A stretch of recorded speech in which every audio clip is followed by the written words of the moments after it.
તો આ તરફ કચ્છમાં મેઘરાજાની એન્ટ્રી રાત્રિના સમયે પૂર્વ કચ્છમાં વરસાદ વરસ્યો રાપર તેમજ ગ્રામ્ય વિસ્તારોમાં વરસાદ નંદાસર રવ બાલાસર ડાવરી અને લોધરાણી સહિતના વિસ્તારોમાં પણ વરસાદ વરસ્યો સાથે ભચાઉ સામખિયાળીમાં પણ પવન સાથે ધોધમાર વરસાદથી હાલ ખેડૂતોમાં ખુશીનો માહોલ જોવા મળી રહ્યો છે કચ્છવાસીઓ આખરે જે વરસાદની રાહ જોઈ રહ્યા હતા તે વરસાદની એન્ટ્રી થઈ ચૂકી છે મેઘરાજાએ કચ્છમાં પણ પધરામણી કરી છે નંદાસર રવ બાલાસર ડાવરી સહિતમાં વરસાદ વરસ્યો વધુ વિગત સાથે મારી સાથે સંવાદદાતા મેહુલ જોડાઈ ચૂક્યા છે મેહુલ કચ્છમાં આખરે મેઘરાજાની એન્ટ્રી કેવો માહોલ હજી ચોક્કસથી વાત કરવામાં આવે તો કચ્છવાસીઓ જેની આતુરતાથી રાહ જોઈ રહ્યા હતા તે વરસાદ છે તે ગત રાતથી જ છે તે કચ્છમાં એન્ટ્રી કરી છે અને વાગડ વિસ્તારથી શરૂ થઈને સમગ્ર કચ્છમાં હાલ વરસાદ છે તે વરસી રહ્યો છે રાપર વિસ્તારની જો વાત કરવામાં આવે તો રાપરના નંદાસર રવ બાલાસર ડાવરી રોદરાણી સહિતના વિસ્તારોમાં વરસાદ વરસ્યો હતો તો સામખિયાળી છે ભચાઉ છે ગાંધીધામ સહિતના પૂર્વ કચ્છના વિસ્તારોમાં પણ વરસાદ વરસ્યો હતો તો રાત્રિના 2 વાગ્યા બાદ છે તે પશ્ચિમ કચ્છમાં વરસાદની છે તે શરૂઆત થઈ હતી જેમાં પશ્ચિમ કચ્છના નખત્રાણા તાલુકાના ગ્રામ્ય વિસ્તારો છે અબડાસા તાલુકાના ગ્રામ્ય વિસ્તારો છે ભુજ તાલુકાના ગ્રામ્ય વિસ્તારોમાં ઝરમર તેમજ ભારે પવન સાથે ઝાપટા છે તે વરસ્યા હતા એટલે હાલની જો વાત કરવામાં આવે તો હાલ સમગ્ર કચ્છ જિલ્લામાં છે તે વરસાદની શરૂઆત થઈ ચૂકી છે જી આ ઉપરાંત મેહુલ જે રીતે આપે જણાવ્યું કે સમગ્ર કચ્છમાં હાલ તો વરસાદની શરૂઆત થઈ ચૂકી છે પરંતુ સૌથી વધારે વરસાદ ક્યાં વરસ્યો છે જી ચોક્કસથી વાત કરીએ તો ગત રાતથી જ જે રીતે વાગડ વિસ્તારના રાપર તાલુકાના ગ્રામ્ય વિસ્તારોમાં વરસાદની શરૂઆત થઈ હતી તો રાત્રિથી અત્યાર સુધીની જો વાત કરવામાં આવે તો અંદાજિત 55 mm જેટલો વરસાદ છે તે રાપર માં નોંધાયો છે ને રાપરની આસપાસ ગ્રામ્ય વિસ્તારોમાં પણ સારો એવો વરસાદ છે તે નોંધાયો હતો પરંતુ હાલની જો વાત કરીએ તો હાલ પણ વરસાદ છે તે ઝરમર સમગ્ર કચ્છ જિલ્લાના અનેક ગ્રામ્ય વિસ્તારોમાં હાલ પણ શરૂ છે જે આ ઉપરાંત મેહુલ જે રીતે આ વરસાદની શરૂઆત થઈ છે ખેડૂતો માટે આ રાહતના સમાચાર છે કચ્છની જો વાત કરવામાં આવે તો કયા મુખ્ય પાકો છે જે હાલ આ વરસાદના કારણે જીવનદાન મળશે પાકોને ચોક્કસથી ખેડૂતો પણ વરસાદની છે તે આતુરતાથી રાહ જોઈ જ રહ્યા હતા તો બીજી બાજુ વાગડ વિસ્તાર છે ત્યાં પાસે મગફળી છે જીરું છે તેનું મબલક વાવેતર થતું હોય છે પરંતુ સમગ્ર કચ્છમાં મોટાભાગના ખેડૂતો છે તે મગફળીના પાક લેતા હોય છે જેને જીવનદાન ચોક્કસથી આ વરસાદના કારણે મળ્યું હશે એટલે ખેડૂતોમાં પણ હાલ ખુશીનો માહોલ છે તે જોવા મળે છે બિલકુલ મેહુલ આભાર માહિતી આપવા બદલ તો આ જોતી સંવાદદાતાએ જણાવ્યું કે કચ્છમાં મેઘરાજાની એન્ટ્રીથી ખેડૂતો ખુશ થયા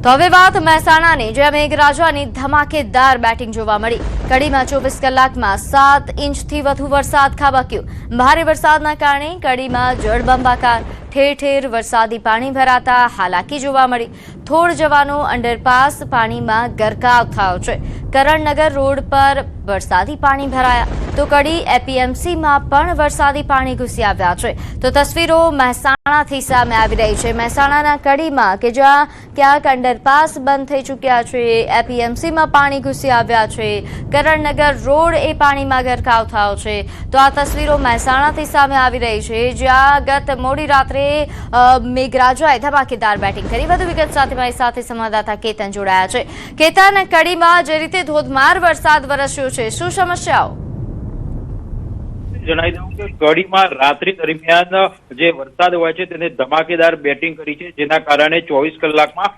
191 mm એટલે કે 7.6 ઇંચ જેટલો વરસાદ હોય છે તે નોંધાયો છે રાત્રિ દરમિયાન ભારે વરસાદના કારણે કડી જે હોય છે જય બંબાકારની સ્થિતિ હોય છે ત્યાં સર્જાય છે ખાસ કરી વાત કરીએ તો કડીમાં જે ઠેર ઠેર હોય છે પાણી ભરાવાની સમસ્યા વર્ષોની છે અને આ વરસાદમાં પણ યથાવત જોવા મળી હતી કડી જવાનો જે કડીથી સોળ જવાનો જે અંડરપાસ હોય છે તે સંપૂર્ણ પાણીમાં ગરકાવ થઈ ગયો હતો જેના કારણે સંપૂર્ણ પાણી જે વાહન વ્યવહાર હોય છે તે બંધ કરવામાં આવ્યો હતો બીજી બાજુ જે કરણનગર રોડ હોય છે તે કરણનગર રોડ પણ પાણીમાં ગરકાવ થયો હતો વારંવાર આ જે રોડ હોય છે તે પાણી ભરાવાની જે સમસ્યા હોય છે તે વર્ષોથી જોવા મળી રહી છે ઘરોમાં લોકોના પાણી જાય છે અને આ જે પણ જે વરસાદ પડ્યો છે જેના કારણે અહીં પણ ભારે પાણી ભરાય છે તો બીજી બાજુ કડી એપીએમસીમાં પણ જે પાણી હોય છે તે ઘૂસી ચૂક્યા છે જેના કારણે જે વેપારીઓ હોય છે ખેડૂતો હોય છે તે ચિંતિત બન્યા છે કે તેમનો માલ હોય છે તે પલ્લે ના જાય તેના માટે એટલે ચોક્કસથી જે મહેસાણા જિલ્લામાં કેટલા સમયથી વરસાદની રાહ જોવા રહી હતી પરંતુ એકાએક જે ભારે વરસાદ આવ્યો છે તેના કારણે ચોક્કસથી વાહન વ્યવહાર ખોરવાયો છે તેમજ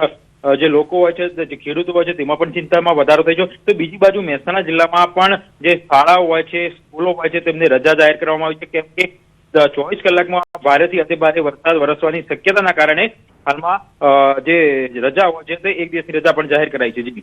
જી, આભાર માહિતી આપવા બદલ. તો હાલ જોઈતી સંવાદદાતાએ જણાવ્યું કે 1 દિવસની રજા અહીં શૈક્ષણિક સંસ્થાઓમાં જાહેર કરી દેવામાં આવી છે. નોંધે છે કે રાજ્યના ઘણા એવા વિસ્તારો જે વરસાદના કારણે પ્રભાવિત થયા છે, ત્યાં કોર્પોરેશન દ્વારા આ પ્રકારનો નિર્ણય લેવામાં આવ્યો છે. તો કડીમાં 24 કલાકમાં 7 ઇંચથી વધુ વરસાદ ખાબક્યો. ભારે વરસાદના કારણે કડીમાં જળબંબાકારની પરિસ્થિતિ જોવા મળી. આ ઉપરાંત મહેસાણાના અન્ય વિસ્તારોમાં પણ આ પ્રકારની પરિસ્થિતિ છે. ગતરોજ બહુચરાજીમાં પણ ધોધમાર વરસાદ વરસ્યો હતો. તો હવે વાત કરીએ આગળ નવસારીની, કે જ્યાં વરસાદી કહેર જોવા મળી રહ્યો છે. શાંતાદેવી રોડ પર 1 માળ સુધી વરસાદી પાણી ભરાયા છે. 2000થી વધુ લોકો પ્રભાવિત થયા. દુકાનો, કારખાનાઓમાં ભારે નુકસાન થઈ રહ્યું છે. વેપારીઓની દુકાનો એ પાણીમાં ગરકાવ થઈ ચૂકી છે. તસવીરો નવસારીની છે. છેલ્લા 2 દિવસથી નવસારીમાં હાલ જે જળબંબાકારની પરિસ્થિતિ છે, જે વરસાદી કહેરની તસવીરો સામે આવી છે, તે ખૂબ જ દયનીય છે. ઘણા વિસ્તારોમાં વેપારીઓની દુકાનો એ સંપૂર્ણ પાણીમાં ગરકાવ થઈ ચૂકી છે. 1 માળ સુધી પાણી ભરાયા છે, જેના કારણે 2000થી વધુ લોકો પ્રભાવિત થયા છે. લોકોનું રેસ્ક્યુ કરવામાં આવી રહ્યું છે. છેલ્લા 2 દિવસથી સતત એનડીઆરએફ, એસડીઆરએફના જવાનો એ રેસ્ક્યુ ઓપરેશન ચલાવી રહ્યા છે. તો આજે તસવીરો સામે આવી છે તે નવસારીના શાંતાદેવી રોડની તસવીરો છે, જ્યાં આ રીતે વરસાદી પાણી ભરાઈ ચૂક્યા છે. આ ઉપરાંત લોકોની સોસાયટીઝમાં, ઘરોમાં પાણી ઘૂસી આવ્યા છે. નવસારી શહેરમાં હાલ જે પ્રકારની પરિસ્થિતિ છે, પૂર્ણા નદીની સપાટી 30 ફૂટ પર પહોંચી છે, 30 ફૂટને પાર પહોંચી ચૂકી છે.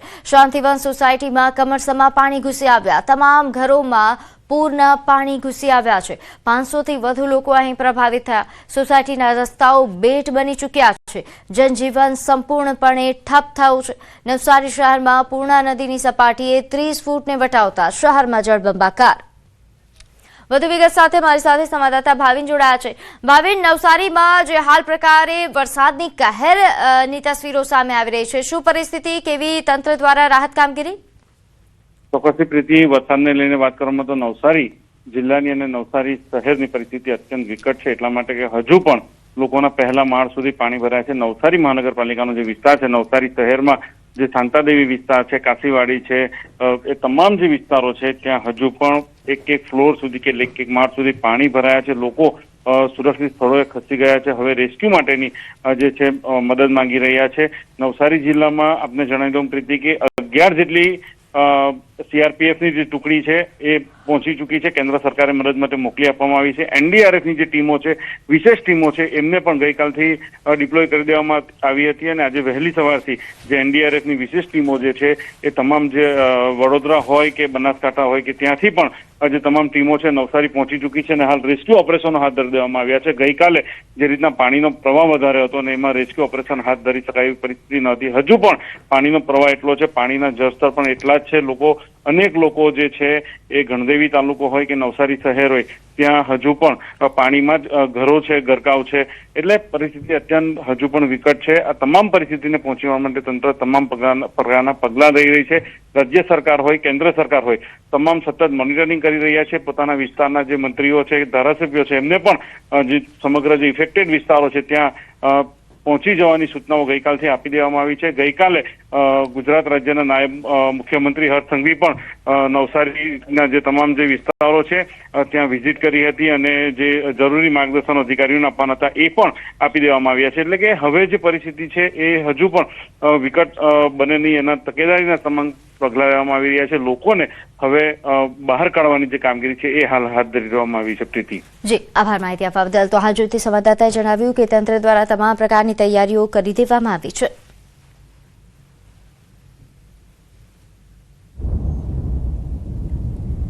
તો હાલ રાજ્યભરમાં જે પ્રકારની તસવીરો સામે આવી છે, ખાસ કરીને દક્ષિણ ગુજરાતમાં, કે જ્યાં જળબંબાકારની પરિસ્થિતિ સર્જાઈ છે. પૂર્ણા નદીએ